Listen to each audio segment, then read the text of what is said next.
Ça n'est pas les mêmes raisonnements, ça n'est pas les mêmes lois économiques. Et faisons attention à ça. Parce qu'on en parle vraiment comme des produits de marché, ce qui n'est pas le cas. Tout d'un coup, ça émerge, Proust émerge, Piaf émerge et se diffuse. Et c'est la question que pose...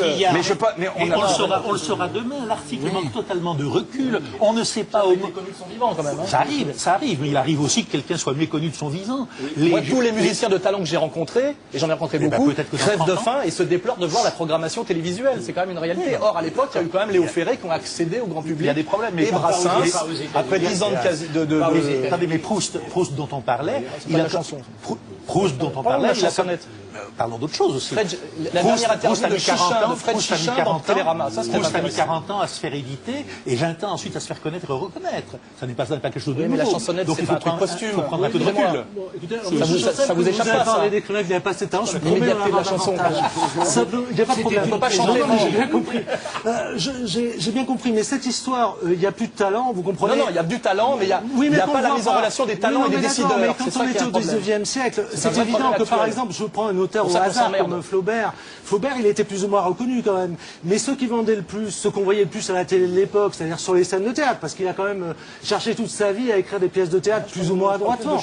Il n'a jamais réussi à les faire jouer. C'était pas Flaubert. Il était malheureux comme les pierres. Il était un peu comme vous. Il disait, mais enfin, ceux qui occupent la télévision, il avait raison. Le théâtre. Et il avait raison. Et il avait tout à fait raison. Mais c'est une histoire éternelle. Oui. Et il ne faut pas qu'elle s'arrête. Il ne faut pas que ce combat s'arrête. Mais vous savez pourquoi? Je vais vous expliquer. Si vous faisiez de la peinture, vous n'auriez pas ce problème. Pourquoi? Parce que vous avez affaire à une clientèle d'aficionados. Des gens qui ont dans la tête toute l'histoire de la peinture.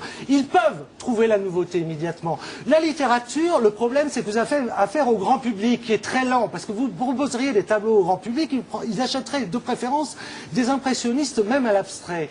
Voilà. Et donc, la littérature, vous avez affaire au grand public. Il y a donc un très long mouvement qui se fait avant que le public accroche à ça. Alors que vous n'avez pas du tout ce problème à la peinture. C'est un problème éternel. Mais est-ce que dans les facultés, par exemple, les facultés étrangères, est-ce que la vraie littérature, alors vous allez me contester les noms, mais par exemple, est-ce que Pierre Michon n'est pas reconnu dans les universités, par exemple, canadiennes? Est-ce que Richard Morgièvre ne l'est pas? Pourtant, Richard Morgièvre, il passe pas en bande dessinée, il est pas, on ne voit pas à la télé. Où est la Bohème aujourd'hui? C'est-à-dire comme lieu géographique et mondain. Mais on s'en fout de la Bohème. C'est très important. C'est très important qu'un jeune qui a du talent rencontre un décideur qui a 20 ans de plus que lui, qui lui dit je vais te mettre le pied à l'étrier pour jouer. Non, c'est fondamental, c'est la sociologie de la création. Oui, la sociologie, oui. Des réunions dans les bordels, ça serait grave. Bien sûr, ça serait sympa. Si vous avez vu le Van Gogh de Piala, effectivement, il va au bordel. Aujourd'hui, il n'y a plus de bordel, c'est aussi un problème. C'était malheureux pour vous, mais c'est heureux pour les pauvres filles qui étaient prisonnières. On a changé de sujet, monsieur. Vous changez de sujet, mais la Bohème, monsieur. Vous parliez des peintres, ce sont quand même ceux qui sont le plus... Ceux qui sont à la Bohème, ils aspirent à l'establishment, ça a toujours été la même histoire. Mais on passe toujours à côté de gens, et c'est ça qui est à la fois merveilleux et triste. Regardez, par exemple, personne ne parle de Joseph Delteil, qui était un immense écrivain. Personne ne parle de Gustave Thibon, qui est un grand philosophe. Mais ils seront reconnus dans la deuxième partie du XXIe siècle. Il faut qu'ils soient vivants pour chanter. Les chanteurs sont éphémères. Moi, je parle d'un truc très simple, la chanson. Non, la chanson est éphémère, il faut le savoir. Et ils Pourquoi n'avons-nous pas les Rolling Stones et les Beatles en France? Ah ben ça, il y en a pas non plus Pourquoi ailleurs. Téléphone, c'est si mauvais? Les Beatles, les Rolling Stones, c'est fini ça. Je ne vois pas de nouveaux groupes, sauf les groupes d'aujourd'hui qui ne passeront pas à l'éternité comme eux. C'est parce que c'est le temps, et puis la chansonnette n'est plus peut-être de ce temps, je ne sais pas. En revanche, on ne parle pas de musique. La musique est en plein essor. Le nombre de musiciens de talent est extraordinaire partout dans le monde. Là, par exemple, on ne parle pas, en ce moment, il y a l'orchestre de Saint-Pétersbourg, d'ailleurs je le précise, mais ça va être fini, qui joue les 3 dernières symphonies de Tchaïkovski au Théâtre des Champs-Élysées, sous la direction de Yuri Temirkanov, qui est un des plus grands chefs du monde. Ça, c'est du bonheur. Ça, c'est de la musique. Ça, ce sont de grands musiciens. Et qui ne font pas, alors qu'ils sont russes, qui ne font pas de politique, qui ne sont armés que par la musique. Et moi, ce qui m'amuse dans ce papier, parce que je continue à m'amuser, c'est que je peux le combattre, et que d'autre part, je peux passer par d'autres sentiers buissonniers pour aller ailleurs. Moi, je me félicite d'avoir toute la littérature du monde, toute la musique du monde, pour moi, tout seul. Je vais la chercher. Et si on ne vient pas me chercher, c'est que je n'ai pas su faire mon chemin. Ouria, vous voulez dire quelque chose? 2 mots pour revenir au sujet. Vous êtes plus discrète. Oui, parce que je n'ai pas grand-chose à dire là-dessus. oui, il n'y a pas que la culture française qui s'exporte plus, il y a aussi la pensée critique française qui s'exporte plus. Il y a parce qu'elle est malade. 20, 30 ans, on avait des Deleuze, on avait des Foucault. Où sont-ils? Aujourd'hui, tous les intellectuels qui ont accompagné toutes les trahisons de la gauche socialiste notamment, sont ceux qui sont aujourd'hui sur tous les plateaux télé, ceux qu'on invite partout, ceux qui ont la une des journaux. Oui, je pense à BHL, je pense à Finkielkraut. Vous parlez d'un déshonneur de la culture française. C'est-à-dire que c'est vraiment tous ceux qui qui ont accompagné toutes les trahisons successives de la gauche, qui sont passés du col Mao au col Rotary, qui sont aujourd'hui les stars de Guy Hockenheim. Absolument. Tout à fait. Et qui ont des connivences qui ont d'énormes connivences avec le pouvoir politique, le pouvoir médiatique. Et c'est eux aujourd'hui, par exemple, on a vu réapparaître, en tout cas, monsieur Bernard-Henri Lévy réapparaît avec à la prétention de vouloir. Pour réapparaître, il aurait fallu disparaître. C'est vrai. En tout cas, il a eu les honneurs de tous les journaux, de tous les magazines, parce qu'il se donne comme projet de réhabiliter la gauche, de la faire renaître, etc. Alors qu'il fait partie de ceux-là même qui l'ont poignardé dans le dos. Vous voyez ce que je veux dire? Et tout ça par exemple, le passé de BHL, toute son œuvre, tout ce qu'il a fait pendant 20-30 ans, on l'accueille aujourd'hui comme si de rien n'était. Et oui, c'est le Sartre, en tout cas, il se voudrait le Sartre des années 2007. Il n'est qu'une pâle copie. Et il est la risée de tous les philosophes. Simplement, dans ce domaine-là, comme dans d'autres, et je reprochais à l'auteur américain de l'article d'être dans le quantitatif, mais il y a quand même un rapport très très fort entre l'offre et la demande, entre le besoin et la réponse. C'est-à-dire que, en réponse à l'auteur de cet article, à Morrison, je ne sais plus qui dans le Figaro disait, mais on a Régis Debray, mais on a Finkielkraut, mais on a Onfray, mais on a Comte-Sponville, mais on a qui encore Pierre Nora, etc. C'est vrai. Je ne crois pas à la disparition des intellectuels. On a Renaud Girard. Je ne crois pas à la disparition des intellectuels. Je ne crois pas qu'il y ait à ce point une déperdition de cerveau. Mais je constate qu'on n'a pas très envie de les entendre. Voilà. Ce ne sont pas les donneurs de leçons qui manquent. C'est les gens pour écouter les leçons. C'est ça qui a changé. La question qui les invite. Voilà. Oh, il y en a qui sont souvent invités. On dit beaucoup sur la démocratie, sur la démocratie française. Oui. C'est pas du tout mon interprétation. En France, nous avons l'habitude de vivre avec l'étoile. Ça peut être Victor Hugo, ça a été Sartre, et puis ensuite c'était plus Sartre, c'était, mettons, Lévi-Strauss ou qui en voudra. Et nous avons vécu les derniers 40 ans dans une atmosphère, disons, idéologique, si vous voulez, relativement close. C'était du post-structuralisme, du post-marxisme, et on a perçu que ça. Et qui a découvert ça? C'est les Américains. Ils ont transformé tous ces gens-là en French Theory, et ils nous les ont renvoyés en faisant des vedettes. Mais ça, c'est la faute française, bien souvent, qui est de ne concentrer l'attention que sur un certain groupe, comme à un moment c'était la NRF, ou à un moment c'était autre chose, ou les surréalistes, ou ce qu'on voudra. Et je fais reproche à la culture française, ça ne veut rien dire, mais aux institutions françaises, qu'elles soient les journaux, qu'elles soient le gouvernement et l'organisation de l'éducation nationale ou de la recherche, de favoriser cette espèce de le clan des champions, et nous tendons constamment à affaiblir notre diversité, notre richesse. Et ce qui se passe en ce moment, c'est que cette vision de ce qu'on appelait les intellectuels, qui était de dire tout va mal, tout est domination, il n'y a pas d'acteurs, il ne se passe rien, c'est simplement des systèmes qui nous écrasent, eh bien, à force de dire ça, on s'écrase soi-même et il n'y a plus d'intellectuels, parce que pendant 40 ans, les intellectuels, entre guillemets, ont dit qu'on ne pouvait rien faire, on ne faisait rien, on était des victimes.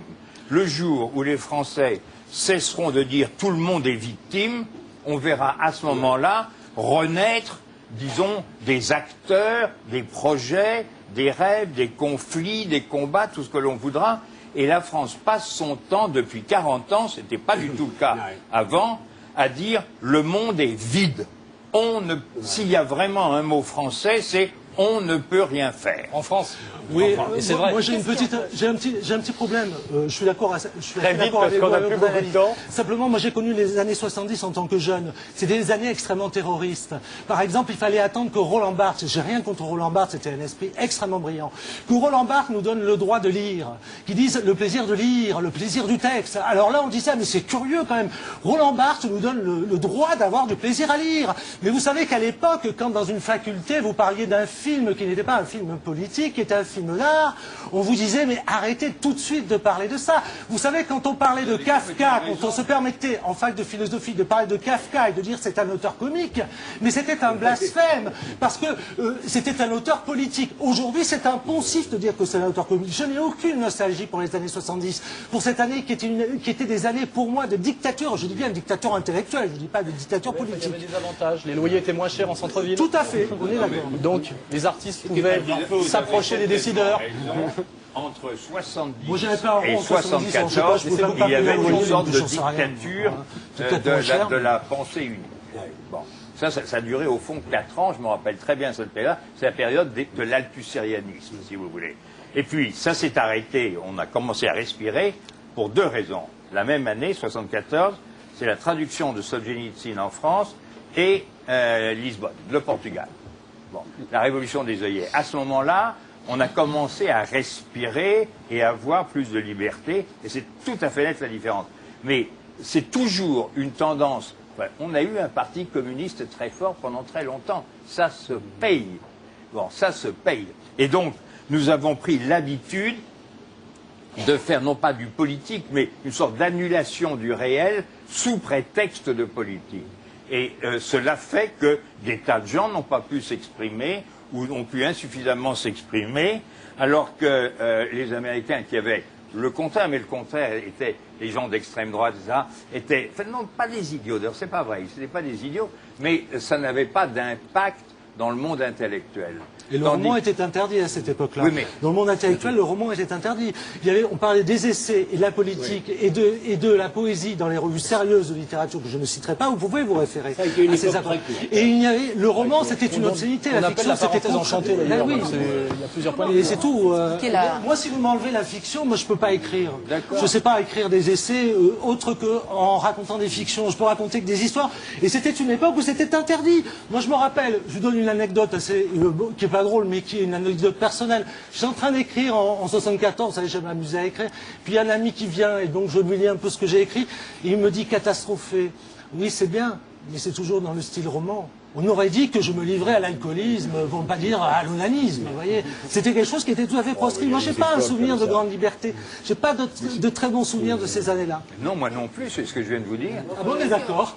Comment vous expliquez la faiblesse de l'opposition intellectuelle face, par exemple, à toutes les lois ou aux politiques de Sarkozy? La faiblesse de l'opposition intellectuelle. Cette espèce, j'ai l'impression que tout le monde est tétanisé, c'est l'intimidation totale, personne ne veut ouvrir le bec par rapport à Sarkozy, alors que je trouve personnellement qu'on vit 6 derniers mois, c'est l'aboutissement d'un long processus, et je trouve absolument effrayant tout ce que fait Sarkozy. Je trouve que c'est un personnage absolument effrayant, et je trouve effectivement une faiblesse totale de l'intelligentsia française. Une réponse très courte d'Alain Touraine, parce qu'après on est obligé de rendre au point. Donc une réponse très courte. J'ai la conscience tranquille. Bon. Vous avez tort peut-être. Enfin, je veux dire, je ne me suis pas rallié à qui que ce soit. Vous êtes payé par l'État, monsieur. Comment? Vous avez été payé par l'État toute votre vie. Il y a des lois absolument iniques. Vous travaillez pour l'État. Mais c'est une plaisanterie. Non, mais il y a des lois absolument iniques. Mais c'est une plaisanterie. Je veux dire, je ne suis pas un fonctionnaire. Vous auriez eu des soucis avec la hiérarchie, je voulais dire. Comment? Vous auriez des soucis avec la hiérarchie si vous n'aviez pas pensé correctement. Vous rigolez? Bien sûr. Comme Bourdieu. De toute manière, Bourdieu, il a eu des difficultés avec l'islamisme. Non, il a toujours fait exactement ce qu'il fallait. Ah bah oui, pas moi. Bon. Non, mais il y a des lois absolument iniques qui sont en train d'être passées. On n'aura pas le temps, mais c'est un sujet qu'on réabordera. De toute manière, il n'a pas tort puisqu'il a décidé d'être lui-même. comme tout le monde. Chacun fait ce qu'il a envie de faire. On n'a pas le droit de dire, on n'a pas le droit de dire à quelqu'un, vous avez tort de faire telle ou telle chose. Moi, je ne me permettrai jamais de dire à quelqu'un, vous avez tort de voter à gauche, ou je sais pas. C'est bien avant l'avènement récent de Sarkozy que les intellectuels avaient décroché par rapport à la politique. On n'a même pas parlé du bouquin de Ségolène Royal. Ben voilà, donc encore... Qui est un bouquin très gai. Voilà, on en parlera la prochaine fois. Et comme la gaieté est une politesse... Moi, je vous écoute, donc j'ai pas voulu vous interrompre. Peut-être qu'on me dira que j'ai eu tort et qu'on aurait dû parler du livre de Ségolène Royal. On le fera une autre fois. On se retrouve demain. On se quitte avec Louis. Louis qui va nous interpréter une chanson qu'on n'entend que sur Internet, en particulier sur MySpace, et donc en exclusivité ce soir à la télévision. Louis va nous chanter Ailleurs, c'est ici. Louis.